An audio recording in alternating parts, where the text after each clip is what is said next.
Assalamualaikum warahmatullahi wabarakatuh. Saya Sari Senal, Rektor Uniba, yang juga ditempati di mahasiswa IAIN. Saya ada lucu sebenarnya. Setiap ada pertanyaan, kampus mas, kami mas, masalah sosial, ada buku saya akan kasih kepada dari komponen dan lain-lain. Akan tetapi saya akan memberi masukan saja. Jadi untuk IKN ini saya sudah terlibat sebelum IKN dipindahkan, dan secara terus-menerus hampir setiap minggu apa masalah IKN itu kan masukan. Nah, yang pertama ini terkait potensi aktivitas IKN. Tadi Pak Edgar sudah menyampaikan, kemudian Bapak dari Polri, kemudian Pak Prof. Mas Jaya guru saya itu sudah menyampaikan.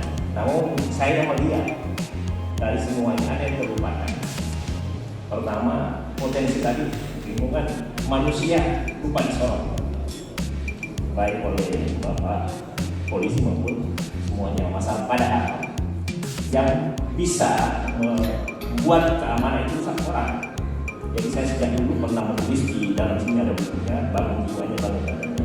Saya bilang kalau bangun infrastruktur IKN, jangan lupa bangun SDM. Tadi sudah disampaikan tidak ada anggaran. Jauh sebelumnya belum IKN di awal di tanggal 26 itu sampaikan harus ada, jadi Jakarta Kompolnas sampaikan ke Pak Presiden mesti ada anggaran untuk pembangunan manusia, ya kan? Ini satu. Terus yang kedua terkait potensi, kalau kita bicara potensi keamanan, potensi kamtipmas, sederhana saja. Kalau keadilan yang diberikan, kalau ada ketimpangan sosial, kalau ada ketimpangan ekonomi, pasti keamanan akan rusak. Bahkan suatu negara yang dijaga saja akan merusak. Nah, ini tidak boleh terjadi di Kota Nusantara. Apa yang mesti kita lakukan menurut pandangan saya? Yang pertama, ini segera penyampaian saya tadi sudah sampaikan bahwa kita berkomitmen untuk memberi pelatihan secara gratis kepada siapapun di IKN. Tapi perlu jadi catatan. Sekarang mereka yang sudah dilatih itu bingung mau dipekerjakan di mana, ya kan? Jadi sehingga dalam satu pertemuan harus sesuai antara demand dengan kebutuhan. Ya. Nah, yang terakhir yang saya mau sampaikan adalah ini segera masukkan saja. Saya menyampaikan karena masalah keamanan dan ketertiban di tahun 2022 ini akan ada pembangunan di kawasan itu pemerintahan, kawasan itu pusat pemerintahan, dan ada warga banyak yang dipindahkan.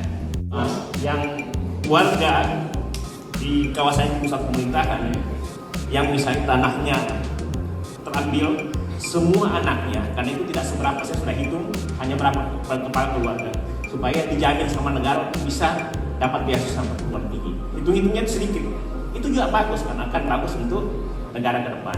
Jadi simpulannya begini, saran saya masukkan aspek manusia dalam mengendalikan potensi keamanan. Jangan tidak adil kepada mereka. Satu. Yang kedua, berikan apa yang mereka minta. Yang ketiga, didik mereka. Tadi di slide semua kan tidak ada yang bilang, oh kita misalnya kayak gini. Pelatihan yang dilakukan Naker, pelatihan yang dilakukan PUPR, itu saya rasa kalau misalnya aspeknya Kamtipmas, itu polisi bisa masuk, memberi pelatihan integritas, pelatihan apapun namanya. Jadi ada pakai kepolisian, karena memang harus membina gitu, karena memang tugas kepolisian adalah membina. Itu aja sekedar penyampaian. Saat ini hampir 200 orang dilatih sama Kementerian Naker. Akan tetapi tidak cukup dengan ini ya, bahkan ada yang bilang janji Mutaroi. Ini saya harus terbuka supaya kita antisipasi.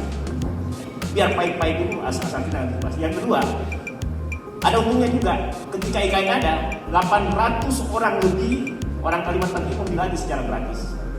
Ya kan, hanya kalau yang di PPR harus dengan cepat. Ya memang kebetulan karena memang dibangun konstruksi. Nah makanya tadi polisi bagus bahwa komunikasi. Semua yang dilatih boleh saya tadi sampaikan. Ini untuk bisa dipakai kalau sekian, bisa antisipasi sekian. Nah, itu aja saya sampaikan.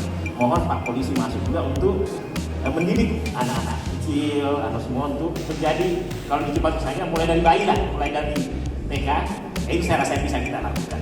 Karena secanggih-canggih apapun, sekalipun smart security, Kalau bukan orang yang kita bina, itu akan rusak. Kita berharap masa depan Indonesia adalah SDM yang unggul, SDM yang berintegritas, SDM yang bagus. Makanya kepada otoritas saya bilang, yang paling utama IKN yang bersih, sehat, aman, hijau, dan jaya. Kenapa saya katakan demikian? Karena ya ini diperlukan untuk yang berdekat. Bersih apa? Bersih rekrutmen, bersih apa? Bersih SOP, bersih apa? Kita ingin, kita menginginkan IKN itu adalah negeri yang bebas korupsi, kolusi, dan menteri. Ya, assalamualaikum warahmatullahi wabarakatuh. Terima kasih.